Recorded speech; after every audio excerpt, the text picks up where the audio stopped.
Yan. So, good day po sa inyong lahat. Kumusta na po kayo? Isang maulang umaga po sa ating lahat. Ayan.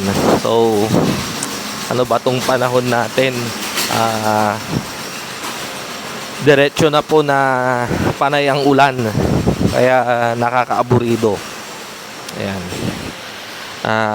Halos lahat po ay naaburido, lalong-lalo na yung mga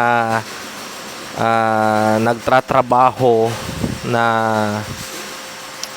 di makapagtrabaho kapag ganitong tag-ulan, kagaya ng mga yung mga construction worker. Siyempre po yung mga engineer ay i-stopin po yung trabaho dahil malulugi po sila kapag umulan. Hindi makakagawa, hihinto sa trabaho yung mga construction worker. So ang suma total, malulugi yung nagpapatrabaho or yung kontraktor. Ayan.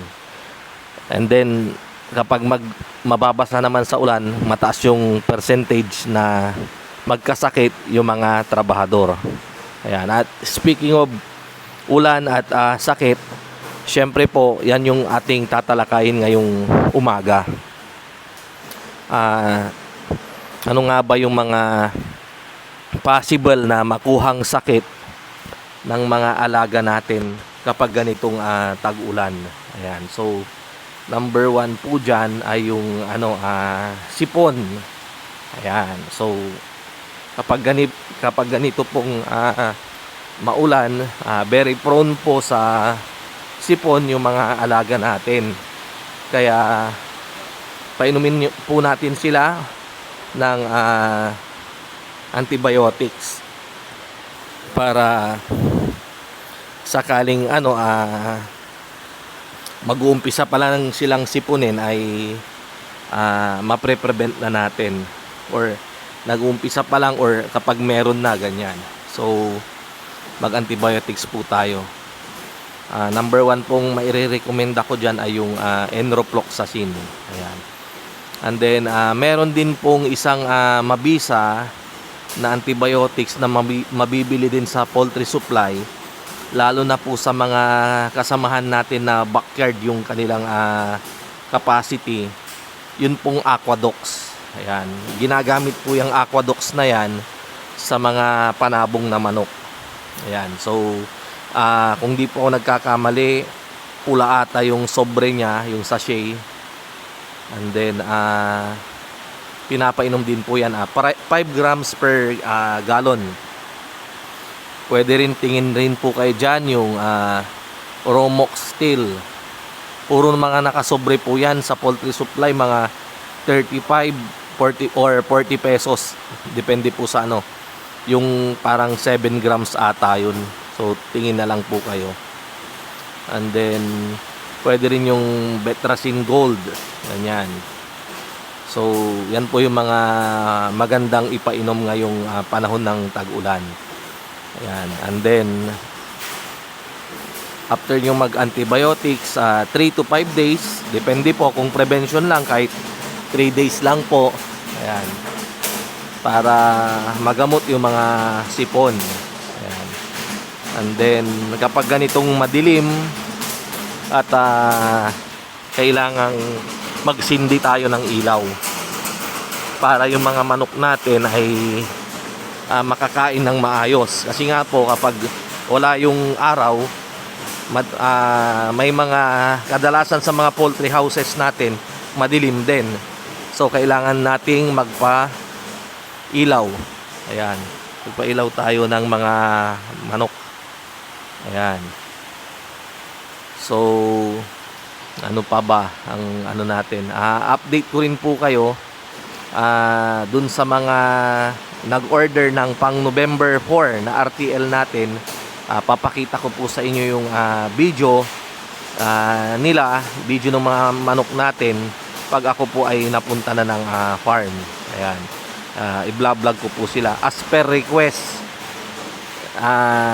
ng isa sa mga nag-avail Walang iba kundi si Sir Robert Dizon na kasalukuyang nakabalik na dyan sa Australia. Yan, so wag po kayong mag-alala at nasa magandang kondisyon yung mga RTL natin. Ayan, so magaganda po sila. And then sumusunod na rin po sa paglaki yung mga pang December 7 natin. So marami pong nag-avail nung pang December 7 natin. At kukunti na rin po yung available.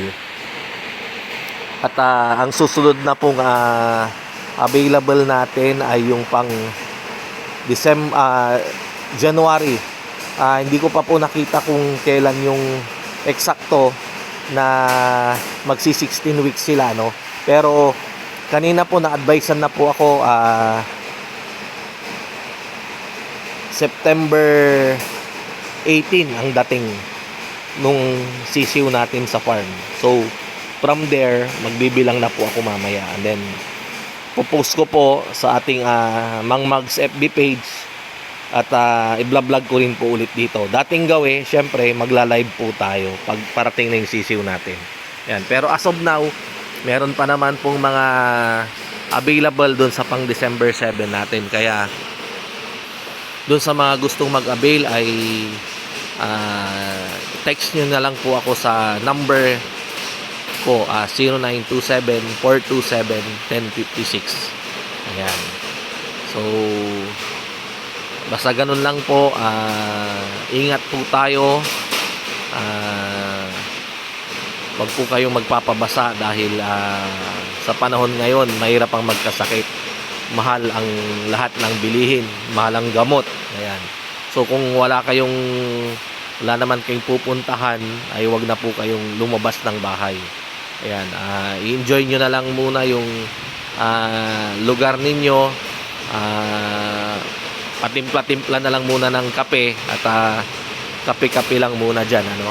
At ano nga ba yung masarap na uulamin kapag ganitong panahon ng tag-ulan?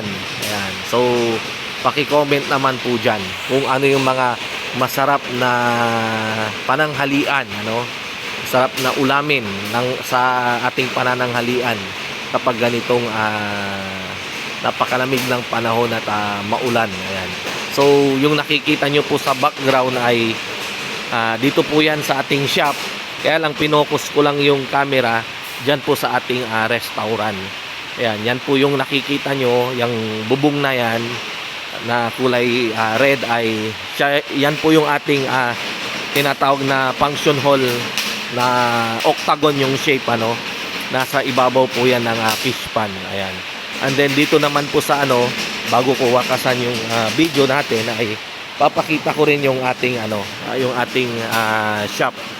Ayan. Ayan po. So yan po yung ating shop. Yan, marami po tayong cages doon. Yung pula, leg stand po yan. Leg stand na nakakamada. Ayan. And then yan, mga battery cages po. Ayan. And then ayun si Tabo. Shout out kay Tabo. Tabo, shout out, kumaway ka dyan. Ayan po siya.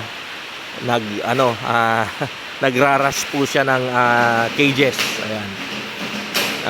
Hindi rin kasi siya makapasada. Ayan. Nagta-tricycle po siya. Marami ring racket. Ayan. So nagrarush siya. Di rin po kami makadeliver ngayon ng cages. Kaya kapag gumanda-ganda yung panahon, at saka na lang po kami magdi-deliver. Ayan. So meron po kaming nakaschedule dyan sa may Cavite. Ayan. So kita-kita po ulit tayo sa mga susunod nating vlog. Mag-iingat po tayo. God bless. Mabuhay po tayong lahat. Ayan. Thank you.